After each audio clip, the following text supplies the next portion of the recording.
Deus conecta.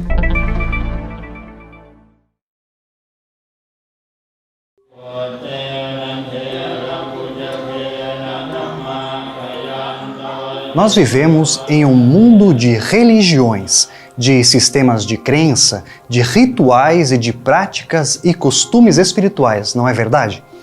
Há diferentes cultos, há muito fervor religioso, existem denominações diferentes, existem grupos esotéricos e igrejas emergentes e populares. Basta olhar para o lado e você verá uma religião diferente.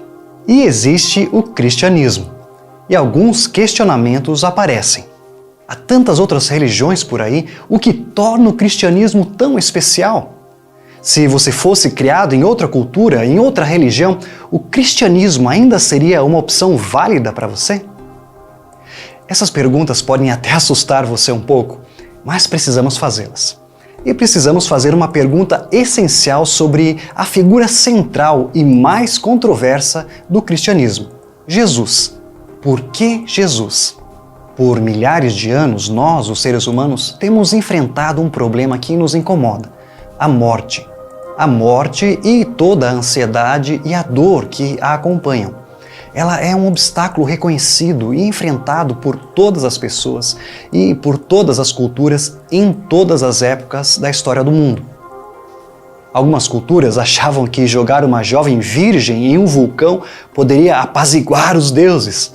Outras culturas escolheram abordagens teóricas e construíram filosofias e ideologias que ou negaram o problema ou tentaram pôr a mente humana acima do problema.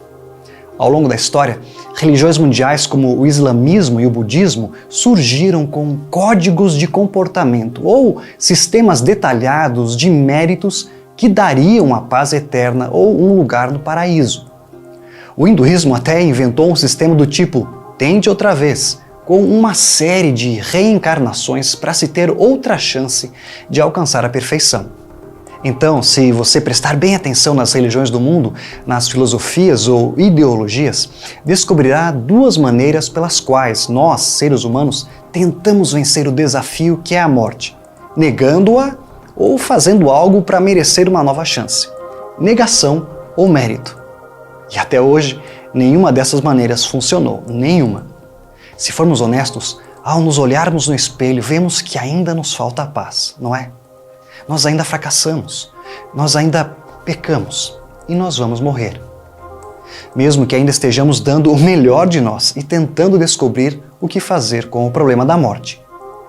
Mas antes que você fique deprimido demais com o assunto da morte, voltemos à pergunta com a qual nós começamos: por que Jesus? Por que Jesus? Veja, enquanto nós, seres humanos, continuamos oferecendo sempre as mesmas soluções para o problema da morte, Deus nos trouxe uma solução que nunca teria passado pela nossa cabeça. Deus fez algo. Ele enviou ajuda. Ele enviou Jesus Cristo para nos salvar de um problema para o qual nós mesmos não temos capacidade, poder para solucionar. É por isso que, em um mundo cheio de diferentes religiões e sistemas de pensamento, a fé cristã é única, é incomparável. Ela não é apenas mais uma fé entre outras. Há um versículo bíblico que expressa a singularidade do cristianismo com muita clareza. O texto diz assim: a salvação só pode ser conseguida por meio dele, pois não há no mundo inteiro nenhum outro que Deus tenha dado aos seres humanos por meio do qual possamos ser salvos. Esse versículo ressalta o fato de que Jesus é a resposta mais incomum, mas também a mais real para o problema que enfrentamos. Ele é o nosso Salvador. Todos sabemos o que significa ser resgatado, você sabe o que significa ser salvo. Pois bem, Jesus é o Salvador. Isso significa que Ele nos salva do problema de não termos paz, de cairmos em pecado, de estarmos à mercê da morte. Se você estivesse se afogando nesse problema da morte, religiões e ideologias estariam gritando lá da praia: nade com mais vontade, tenha pensamentos positivos, consulte os mortos, ofereça flores a Iemanjá, negue que você vai afundar pela terceira vez, espero que você reencarne como um peixe.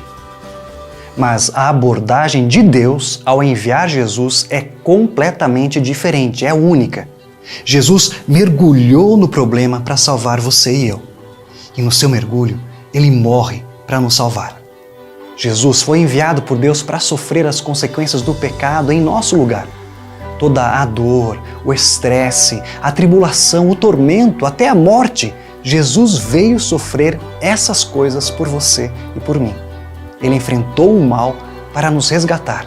Ele tomou sobre seus ombros todas as dificuldades da nossa vida tão cheia de falhas e recebeu o castigo de Deus para que nós nunca precisemos ser castigados. Mas então aconteceu algo incrível. Deus ressuscitou Jesus dentre os mortos. O laço da morte, da dor, da desesperança foi finalmente desfeito. E Jesus oferece para você e para mim essa nova vida. Vamos encerrar com uma reflexão. Pelo que eu disse, existem apenas duas religiões no mundo. A religião do faça isso ou aquilo e a religião do está feito. O faça isso faz parte de todas aquelas religiões que exigem que você e eu façamos alguma coisa, quer seja jogar uma virgem em um vulcão, ou ser bonzinho o suficiente, ou até mesmo alcançar um novo nível de iluminação. O está feito faz parte da religião daqueles que acreditam que, quando Jesus disse lá na cruz, está consumado, tudo foi feito. Tudo o que era necessário para você, eu e o mundo sermos salvos, estava feito. E Deus, o nosso Pai, sabendo que nunca fazemos o suficiente, nem somos capazes de acreditar nisso, deu a você o dom do Espírito Santo para que você creia. Você percebe? Ele fez tudo isso por você e por mim. Porque Jesus, essa é a resposta. E essa resposta maravilhosa faz da fé cristã um milagre para o qual vale a pena olhar.